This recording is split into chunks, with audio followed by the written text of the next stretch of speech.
పోయిన వీడియోలో fish rain గురించి మాట్లాడుకున్నాం. అంటే మీకు చేపల వర్షం. సో ఈ వీడియోలో ఏమిటంటే మిజైళ్ల వర్షము అని చెప్పి మాట్లాడాలి. ఎందుకంటే ఈరాన్ వైపు నుంచి ఇప్పుడు ఇది ఎలా అయిపోయిందంటే మీకు ఒకవైపు ఏమో ఇజ్రాయెల్ వెస్టర్న్ దేశాలు అంటే అమెరికా, యూకే, ఫ్రాన్స్ ఈ దేశాలు, ఇటువైపు ఏమో ఈరాన్, రష్యా. సో ఇదంతా మీరు ఆలోచించారనుకోండి, ఎప్పుడు యుద్ధాలు, ఏదో ఒక ఘర్షణ, ఏదో ఒక గొడవ, ఒక జాతి ఇంకొక జాతిని సర్వనాశనము చేయడానికి చేసే ప్రయత్నాలు. అసలు వీళ్ళు ఆలోచించని విషయాలు. ఎప్పుడు యుద్ధాలేనా, ఈ హింసేనా, మరణాలేనా, బలి తీసుకోవడమేనా, మామూలు జీవితం మనకు జీవించడము రాదా? రానే రాదండి. ఎందుకంటే వీళ్ళ ఆధారాలన్నీ మీరు చూసారనుకోండి. ఇప్పుడు ఒక మిత్రుడు పెడుతూ ఉంటాడు, మీరు బైబిల్ గురించి, ఖురాన్ గురించి మాట్లాడతారు, హిందూ మతం గురించి మాట్లాడరు అన్నారు అనుకోండి. మీరు గమనించారు అంటే ఇజ్రాయెల్ అంటేనే యూదుల బైబిల్ అండి, హిబ్రూ బైబిల్. అలాగే మీకు ఇటు మిడిల్ ఈస్ట్ అన్నారు అనుకోండి, ఖురాన్. సో ఇందులో ఎలా రాయబడి ఉందో దానికి తగ్గట్టుగానే మేము ప్రవర్తిస్తున్నాము. ఇలాగా జెరూసలేము కోసరము వీళ్ళు వేల సంవత్సరాల నుంచి యుద్ధాలు చేస్తున్నారు. ఇవాళ కూడా అదే పనిలోనే ఉన్నారు. కాబట్టి మనం డూమ్స్ డే అన్నా, జడ్జిమెంట్ డే అన్నా ఇది బైబిల్లో రాయబడి ఉంటుంది, అలాగే ఖురాన్లో ఉంటుంది. దాని ఆధారంగా మనం మాట్లాడాలి. హిందూ మతములో, హిందూ గ్రంథాల్లో ఇలాంటి రెఫరెన్సులు మీకు కనిపించవు. సో ఇప్పుడు ఏమైందంటే చూడండి, ఇజ్రాయెల్ వాళ్ళు ఏం చేశారు, నేరుగా ఈ రాఫా క్రాసింగ్ని అంటారండి. అంటే ఈజిప్ట్కి సరిహద్దుల్లో ఉండే రాఫా క్రాసింగ్. సో దీనిని నిన్నటికి నిన్న వీళ్ళు స్వాధీనము చేసుకున్నారు. అంటే ఇజ్రాయెల్ వాళ్ళ ట్యాంకులు లిటరల్గా రాఫా క్రాసింగ్ దాకా కూడా వెళ్ళిపోవడం. ప్రపంచ దేశాలంతా మొత్తుకుంటున్నారు, మిత్ర దేశాలు కూడా, అమెరికా, యూకే, ఫ్రాన్స్ కూడా, వద్దు నువ్వు అక్కడికి వెళ్ళకు, రాఫా క్రాసింగ్ చాలా చాలా ప్రమాదము. అంటే ఇజ్రాయెల్ వాళ్ళు వినే మూడులో లేరండి. మొత్తము గాజా మా కంట్రోల్లోకి వచ్చింది, ఇక్కడ నివసించే ప్రజలందరూ కూడా పారిపోయి ఆఖరికి ఇవాళ వాళ్ళు రాఫా క్రాసింగ్ దగ్గర ఆశ్రయం పొందుతున్నారు. సో ఒక వార్నింగ్ వస్తుంది, మీరు ఇక్కడి నుంచి వెళ్ళిపోండి, ఇది సురక్షితమైన ప్రాంతము కాదు.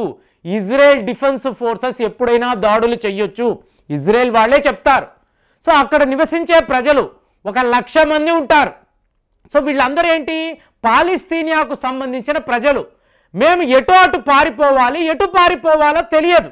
ఇప్పుడు గాజా నుంచి పారిపోయారండి, నార్త్ గాజా అన్నారు, సౌత్ గాజా అన్నారు. ఫైనల్గా వీళ్ళందరూ రాఫా క్రాసింగ్ దాకా వచ్చారు. సో ఇక్కడ ఒక వార్నింగ్, హెచ్చరిక, వితిన్ అవర్స్ ఇజ్రాయెల్ యొక్క దాడులు మొదలయ్యాయి. సో మేము హమాస్ మీద వేట మొదలు పెట్టామని అన్నారు. ఇవాళ హమాస్ ఎక్కడ ఉందో ఎవరికి తెలియదు. అక్కడ నివసించే ప్రజలు మాత్రం, అంటే హ్యూమానిటేరియన్ గ్రౌండ్స్లో వీళ్ళకు ఇవ్వాల్సిన సదుపాయాలు అనండి, మీకు ఎయిడ్ అనండి, సహాయము, నీరు, ఆహారం, ఇవి ఏవి కూడా ఇవాళ పాలిస్తీనియా ప్రజలకు అందే పరిస్థితే లేదండి. రాఫా క్రాసింగ్లో ఈ బాంబుల దాడుల్లో వీళ్ళందరూ మరణించడమే, ఇదే అక్కడ జరగబోతుంది. సో అమెరికా నుంచి, ఫ్రాన్స్ నుంచి, యూకే నుంచి వద్దు ఇది చాలా చాలా దారుణంగా ఉంది అంటే ఇజ్రాయెల్ వాళ్ళు వినడం లేదు. మీకు అమెరికాలో మీకు ఇది ఒక దావానలం లాగా ప్రతి ఒక్క యూనివర్సిటీ కూడా వీళ్ళు ఫ్రీ పాలిస్తీనియా, స్టాప్ ఇజ్రాయెల్ అటాక్స్ అని చెప్పి ఎక్కడ పడితే అక్కడ నినాదాలు. కానీ బెంజమిన్ నెతన్యాహు మాత్రము తగ్గే పరిస్థితే కనిపించడం లేదు. కాబట్టి ఇప్పుడు ఈ పాలిస్తీనియా ప్రజలను కాపాడాలి అని చెప్పి ఎవరైనా అనుకుంటే, ఫ్రెండ్స్ ఇక్కడ ఒక విచిత్రాన్ని మీరు గమనించండి, అరబు దేశాలు ఒక్కరు కూడా అండి, ఒక్క దేశము కూడా ఇజ్రాయెల్ చేస్తున్నది తప్పు, ఇజ్రాయెల్ నువ్వు నీ దాడులు ఆపు, ఎవ్వరు మాట్లాడడం లేదు. టర్కీ వాడు అంటున్నాడంటే వాడే ఒక నాటో దేశం కాబట్టి అంత ఐ వాష్ నమ్మకూడదు. కానీ ఒక సౌదీ అరేబియాను, United Arab Emirates, Qatar, Bahrain ఎవ్వరూ మాట్లాడడం లేదండి, సైలెంట్గా ఉన్నారు. ఇదే నాకు ఆశ్చర్యం. ఏంటి, ఆర్గనైజేషన్ ఆఫ్ ఇస్లామిక్ కోఆపరేషన్ 56 దేశాలు ఇన్ని మాట్లాడతారు కదా, ఇజ్రాయెల్ అంటే వీళ్ళు వణికి చస్తున్నారండి. ఇదే ఇందులో ఉండే వాస్తవం. ఇజ్రాయెల్ అంటేనే వీళ్ళకి భయం. ఏమిటంటే ప్రపంచంలో ఉండే ద వెల్తియెస్ట్ పర్సన్స్, అంటే ద రిచెస్ట్ మ్యాన్, వీళ్ళందరూ కూడా ఇజ్రాయెల్ పౌరులే. కాబట్టి వీళ్ళను ఎదిరించి మనము చెయ్యగలిగింది బిగ్ జీరో. ఎవరు ఏమీ చెయ్యలేరు. ఇజ్రాయెల్ తలచుకుంటే మీకు ఆ భూభాగాన్ని అప్పజెప్పేసి వెళ్ళిపోవడమే తప్ప వాళ్ళతో యుద్ధము చెయ్యాలని అనుకోవడము ఒట్టి వేస్ట్ అని చెప్పి ఈ అరబు దేశాలందరూ కూడా భావిస్తున్నారు. కానీ ఇక్కడ ఏం జరుగుతుంది అంటే ఈరాన్ ఇజ్రాయెల్ని ఎదిరించే తీరుతుంది. అంటే ఇజ్రాయెల్ తమ జూయిష్ బైబిల్ని నమ్మితే ఈరాన్ వాళ్ళు వాళ్ళ ఖురాన్ని నమ్ముతున్నారు అని చెప్పి ఇక్కడ అందరూ మాట్లాడుతున్నారు.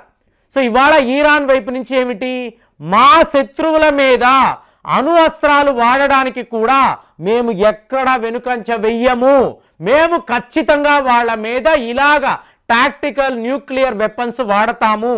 సో ఈ స్టేట్మెంట్ వచ్చిన వెంటనే అందరూ ఆలోచించే విషయం, ఈరాన్ ఇజ్రాయెల్ మీద యుద్ధము చెయ్యగలదా? ఎందుకంటే ఈరాన్ ఇజ్రాయెల్ మీద యుద్ధము చెయ్యాలి అంటే అటు అమెరికా, యూకే, ఫ్రాన్స్ వాళ్ళ మిత్ర దేశాలు. సో వీళ్ళందరూ ఒకవైపు ఉంటారు. ఒక చిన్న ఈరాన్ ఇన్ని దేశాలతో ఎలా యుద్ధము చేయగలదు? అదే ఒకవేళ రష్యా వాళ్ళు ఈరాన్కి సపోర్ట్గా ఉన్నారు అనుకోండి, సమీకరణం మారిపోతుంది. ఎందుకంటే రష్యా అన్నప్పుడు చాలా చాలా పవర్ఫుల్ కంట్రీ. ఇవాళ మీకు ఈరాన్ ఏం మాట్లాడుతుంది, మేము టాక్టికల్ న్యూక్లియర్ వెపన్స్ ఇజ్రాయెల్ పై కూడా వాడే అవకాశం ఉంది. సో ఆటోమేటిక్గా అందరి దృష్టి కూడా రష్యా మీదే ఉంది. ఎందుకు రష్యా అంటే మే 9వ తారీఖు రేపు రష్యా వాళ్ళు జర్మనీకి సంబంధించిన నాజీ ఆర్మీని ఓడించిన రోజు, అంటే రష్యాస్ విక్టరీ డే. సో ఇప్పుడు ఒక పెరేడ్ జరుగుతుందండి. ఈ పెరేడ్ ఏంటో చెప్పమంటారా? ఇంతవరకు మానవ చరిత్ర ఎప్పుడు వినని ఒక విషయం. అంటే న్యూక్లియర్ అస్త్రాలతో మేము మిలిటరీ డ్రిల్స్ చెయ్యబోతున్నాము అని చెప్పి పుతిన్ గారు ఒక ప్రకటన ఇచ్చారు. అణు అస్త్రాలతో మీకు మిలిటరీ డ్రిల్ ఏంటి? ఈ రేడియేషన్ ఏంటి? ఈ రేడియేషన్ ఎవరు తట్టుకుంటారు?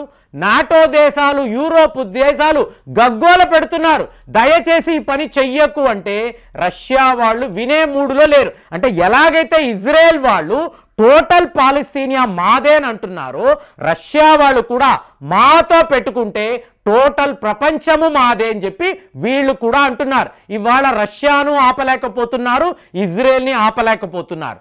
ఇక్కడ ఏం జరిగిందంటే రష్యా వాళ్ళు ఈరాన్ని ఒక మినీ ఫ్యాక్టరీ లాగా వాడుకుంటున్నారండి.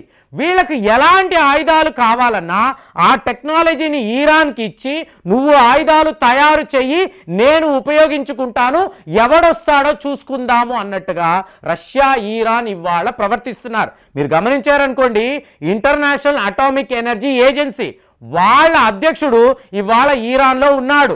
ఎక్కడెక్కడ మీరు అణు అస్త్రాలను దాచిపెడుతున్నారు మాకు చూపించండి అంటే, నువ్వు చూసుకో, మేము ఉట్టి ఎనర్జీ కోసమే వీటిని వాడుతున్నాము, అణు అస్త్రాలు మా దగ్గర లేవు అంటున్నారు. ఇది ఒట్టి అబద్ధం అండి.